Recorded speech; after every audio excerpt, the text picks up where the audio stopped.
The iPhone 15 Pro Max has been out for 1 year now, so today we're going to talk about my experiences as a filmmaker and YouTuber using it for a whole year. I'm going to talk about the image quality, my preferred codecs, my preferred lenses, accessories that I think that you should buy. So let's do this.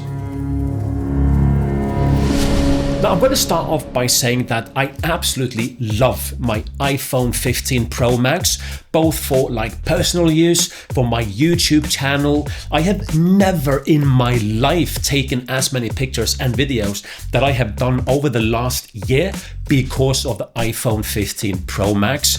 I can shoot in RAW if I shoot pictures. If I want to, I can film in ProRes log, which is just insane.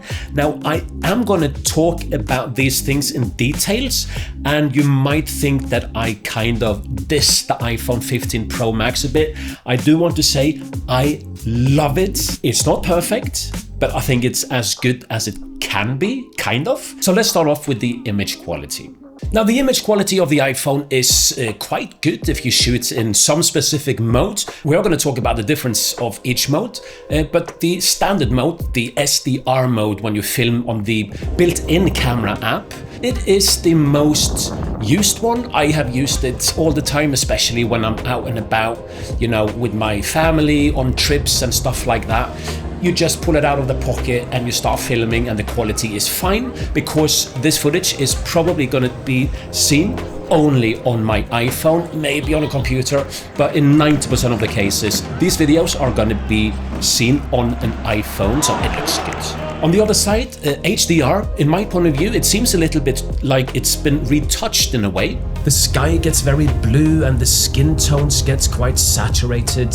The dynamic range is better, but it just looks a bit like photoshopped. On the phone, it looks good, but once you put that into an editing software, and if you mix SDR footage with HDR, you're gonna have a little problem there because you have to conform the HDR footage so that it looks like a normal SDR or Rec 709. We're not going to be too technical, but mixing the SDR and HDR is not a good idea. And if I want to have the highest quality possible on the iPhone 15 Pro Max, then I shoot in log, but not the built-in app. I use the Blackmagic app. With the built-in camera app, you can't choose what kind of codec you're using it in. So if you want to control it a bit further, you do need to use the Blackmagic app and film in log, and you can choose then ProRes 422 HQ, or if you want to save some space, go a little bit lower.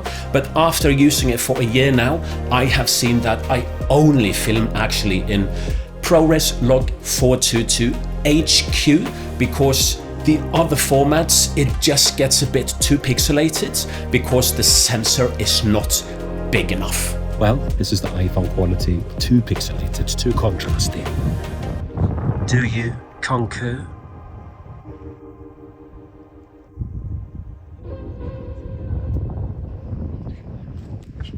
The bird!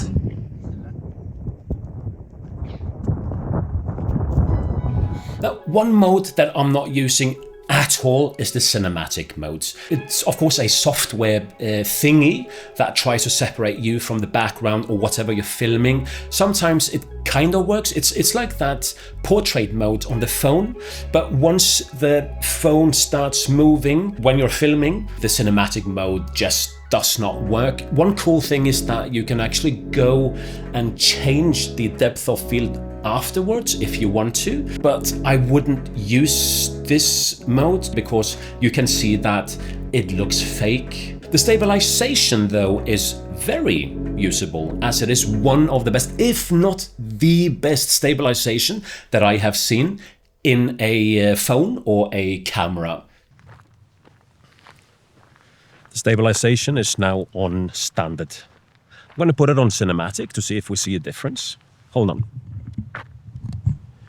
Can I change it while filming? Yes. Now it's on cinematic stabilization. It's very windy. You might hear it. I've got a dead cat on the microphone. but the stabilization is also second to none on the iPhone 15 Pro Max.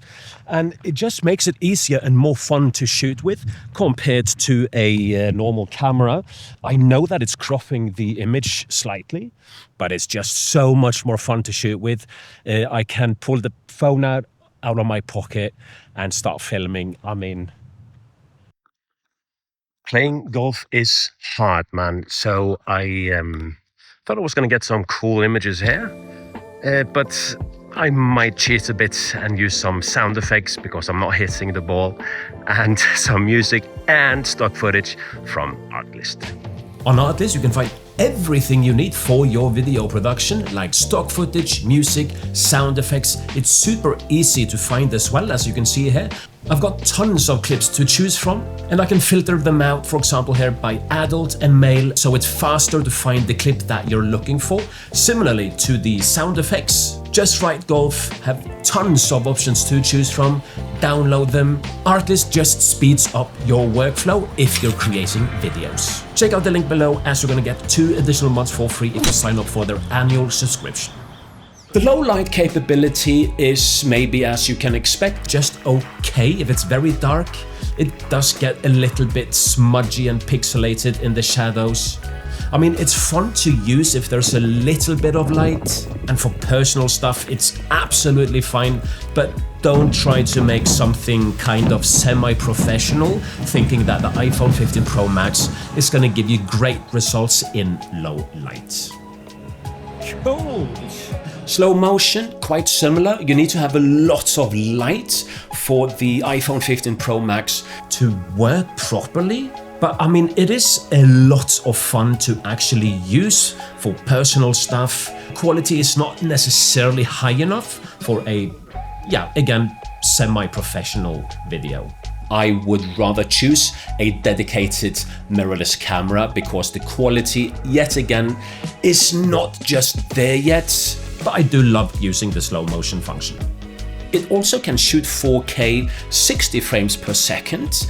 Then you have to film on a external SSD drive. But the thing is that if you use the Blackmagic app, you can actually film internally 60 frames per second ProRes. The best thing about the iPhone 15 Pro Max is the zoom lens. It is just insane. And that's a whole reason to get yourself the Max version instead of the normal Pro.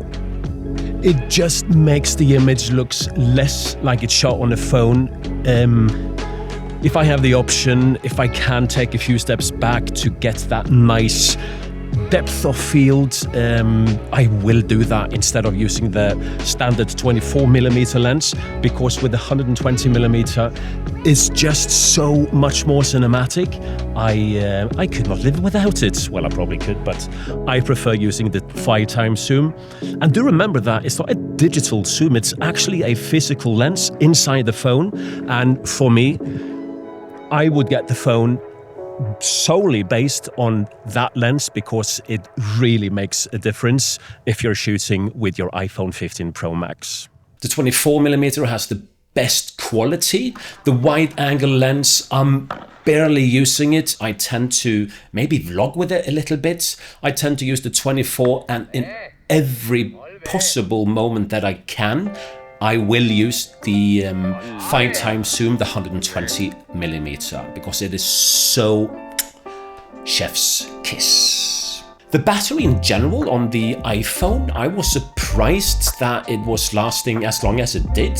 I've never had any issues with it when I've been filming in the studio. If I go outside for like an hour and I film a little bit here in the surroundings, the battery is fine. The phone tends to get a little bit hot, especially in the summer. It can get so hot that it's actually a bit uncomfortable to touch. And so that the battery lasts longer, the phone might dim down the screen so much that it's difficult to actually see what you're filming. So that's a bad thing. I know that you probably can adjust something like that. I have adjusted it to adapt to the surroundings, but once it starts to get warm, the screen just goes almost black on you. So using the phone for more than 3 hours, almost 4, the battery was actually starting to die on me. It was red. I did manage to film and I did use it the whole time. However, it was very hot. It was about to die on me. It was again super warm, and it's the first time that has happened. Maybe it's the temperature. Could it be something with the height being 2,500 meters up? If you want to take full advantage of the iPhone 15 Pro Max, you should get yourself a cage, because then you can connect a ND filter, for example, if you're filming outdoors and you need to get that shutter speed and the frame rate correct so that you get like that motion blur that you want to have in your videos. So after I bought a camera cage, I definitely used it much more because I could go straight outside. It does actually fit in your pocket, in the back pocket especially. I could use my existing ND filters with this filter thread size. So that's why I got this newer one. Check out the video here. One thing that I've noticed with the ND filter when having the iPhone is that you have to get yourself a good ND filters because the colors might change and you get that famous X. So I'm going to put a link below so that you get yourself a good one. Like this one. Let's have a quick look when I remove this ND filter, because the colors now are wrong, man. Okay, now it's on. Let's remove it. This is how it actually looks like. So again, get yourself a proper ND filter. I removed everything. Sometimes I've also used an external microphone when I have used the camera cage, and the audio gets just amazing. However, if I'm traveling, it is just a little bit big. I could connect like a wireless one and stuff like that, but I mean, if I'm traveling and I'm just talking to the camera a little bit, maybe for myself, or maybe it's a clip for the YouTube channel, I try to use the built-in microphone. Sometimes it works, sometimes it doesn't. If you want to have a better audio, I would suggest you to get yourself an external microphone.